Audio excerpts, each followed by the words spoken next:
voir le soir à lui. Et que quand j'arrive à comprendre que je donne la force à un autre juif d'avancer, quand je donne la force à quelqu'un d'autre d'avancer, et que quand je tombe, je me dis, ok, je vais me relever, mais je vais prendre d'autres neshamot avec moi, alors ça me donne la force de changer. Quand je change ma vie, quand je fais des changements dans ma vie, alors vous verrez qu'au début, forcément, les gens qui vous entourent, ils vous soutiendront pas. Je vous le dis d'avance, c'est un klal, c'est comme ça, parce que on dérange. Ça fait peur aux gens. Quand les gens nous voient changer, ça leur fait peur. Parce que, en fait, on les engage aussi à changer. Quand toi, tu changes et que tu deviens... Moi, je raconte dans mon livre, les 5 premières années, les gens qui m'entouraient le plus, c'est pas ceux qui m'ont soutenu, au contraire, c'est ceux qui m'ont cassé le plus. Mais c'est normal parce que forcément, quand tu fais des changements, les gens, ça leur fait peur. Que ce soit ton mari ou que ce soit tes enfants ou que ce soit... Moi, je me rappelle ma fille, une de mes filles qui est mariée, elle me raconte quand elle était dans le bus, parfois elle arrêtait, elle lui disait « T'es la fille de la rabbinite Mitoudi ?» Elle me disait « Non, ma mère, elle n'est pas rabbinite. Hein. Elle est madrichat de Kala. » Elle dit « Non, mais alors il montre une photo, c'est bien que tu fais les courses. » Elle dit « Bah, elle est rabbinite. » Elle dit « Non, non. » Alors un jour, je lui ai posé la question, je lui ai dit « Et pourquoi tu dis non ?» Parce que c'est une période où elle se mettait en jean, en fait, et qu'elle avait honte ou elle avait peur qu'on la catalogue en disant « On lui disait quoi? T'es la fille de la rabbinite Mitoudi, tu mets des jeans ?» Alors je lui dis, mais j'ai aucun compte à rendre à qui que ce soit. Ta vedette Hachem, tu l'as fait pour Hachem, tu l'as fait pas pour moi. Et le plus dur, c'est le début et les gens qui nous entourent. Mais un jour, ces gens-là, ils vous remercieront. Parce que quand tu fais un changement, quand les gens voient ton arbre grandir, qui est Adam ou Etzasadé, parce que l'homme, il a été comparé à l'arbre des champs, quand les gens, ils voient que ton arbre, il grandit, que tu fais des changements, que tu deviens, tu donnes envie aux autres aussi de changer. Notre vie, elle nous appartient, mais elle ne nous appartient pas que à nous. Il faut comprendre, on est un peuple, Amechad Velavechad. Et quand on fait des changements et qu'on lutte pour faire ces changements, et pour y arriver, alors on donne la force à d'autres personnes de le faire. Et ça doit nous donner la force. Si on souhaite que quelque chose devienne meilleur, alors déjà, il faut soi-même devenir meilleur. Il faut arrêter d'être en procrastination et d'attendre que les choses, elles arrivent. C'est comme, les gens, ils veulent le Mashiach. Ok, mais Tachles, ils donnent des dates. Quand on donne une date, ça repousse le Mashiach. Qui peut savoir quand le Mashiach va arriver? On a une date maximale, c'est 6000 ans, super. Mais quand il va arriver, le Rav Minkus et Khansa Ifra, il disait, c'est pas important quand il va arriver. Parce que quand il va arriver, il va pas nous demander notre avis, il va nous surprendre. La question, c'est est-ce qu'on sera prête? Et qu'est-ce qu'on aura fait pour le faire venir? Alors quand on va faire quelque chose maintenant pour devenir meilleur, pour que les années qui vont nous restent à vivre, Bezrat Hashem, jusqu'à 120 ans et en bonne santé, et indépendantes, et qu'on va faire des changements, on peut les kaven, avoir la kaven de dire Hachem, c'est pour toi que je fais ça.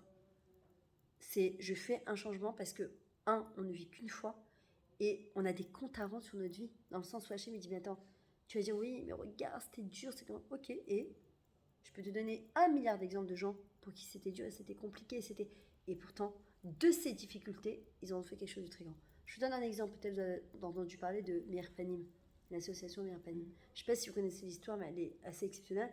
Loa Leno, Loa la Ferra, qu'on n'a pas besoin de passer par des épreuves aussi grandes. Mais Meir Panim, de Doudou, là, c'est celui qui est à la tête de cette association. C'est un milliardaire des États-Unis. Il a eu un fils, tout ce qu'il mangeait, ça passait aux toilettes. Et le petit, il est mort de faim. Il s'appelait Meir. C'est-à-dire qu'avec l'argent qu'il avait, les meilleurs médecins, les trucs, ils n'ont rien pu faire pour le gosse. Qu'est-ce qu'il a fait?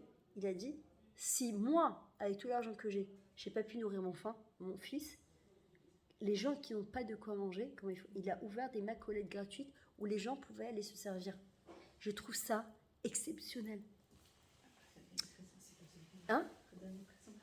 Exceptionnel. Que l'eau, allez-nous, veut la faire, qu'on n'ait pas besoin de passer par des choses aussi difficiles.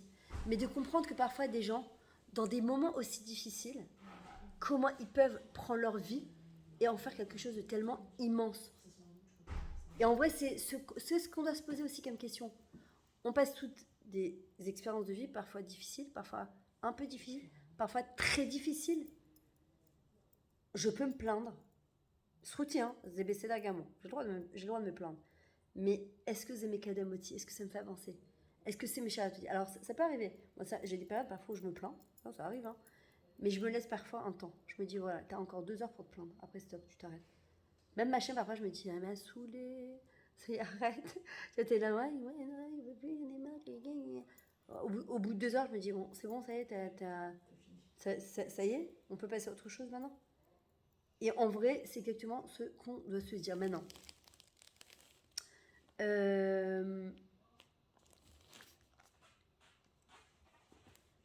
On voit aussi par exemple que dans les Tehillim, quelqu'un par exemple qui est responsable de sa vie, d'accord?